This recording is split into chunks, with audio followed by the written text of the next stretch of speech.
ಓಂ ಪ್ರಕಾಶ್ ಕೊಲೆಯ ರಹಸ್ಯ ಬೆಚ್ಚಿಟ್ಟ ಪತ್ನಿ ಖಾರದ ಪುಡಿ ಎರಚಿ ಕೈಕಾಲು ಕಟ್ಟಿ ಹಾಕಿ ಚಾಕು ಇರುತ್ತ ಆತ್ಮರಕ್ಷಣೆಗೆ ಕೊಲೆ ಮಾಡಿದ್ದಾಗಿ ಖಾಕಿ ಮುಂದೆ ಹೇಳಿಕೆ.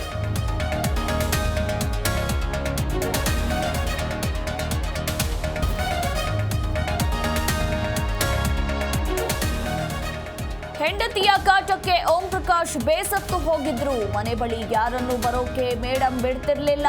ಇನ್ಸ್ಪೆಕ್ಟರ್ ಶ್ರೀನಿವಾಸ್ ಶಾಕಿಂಗ್ ಹೇಳಿಕೆ.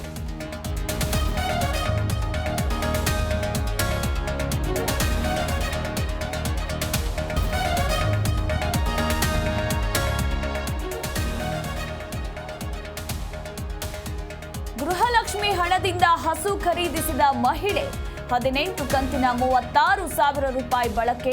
ಸಿಎಂಗೆ ಧನ್ಯವಾದ ಎಂದ ಹಾವೇರಿ ಫಲಾನುಭವಿ.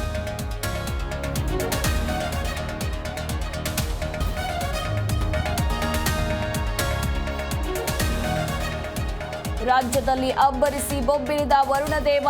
ಹಾವೇರಿ, ಚಿಕ್ಕಮಗಳೂರು, ಚಾಮರಾಜನಗರದಲ್ಲಿ ಭಾರೀ ಮಳೆ. ಬೆಳೆ ನಾಶ, ಮನೆ ಮೇಲೆ ಬಿದ್ದ ಮರಗಳು.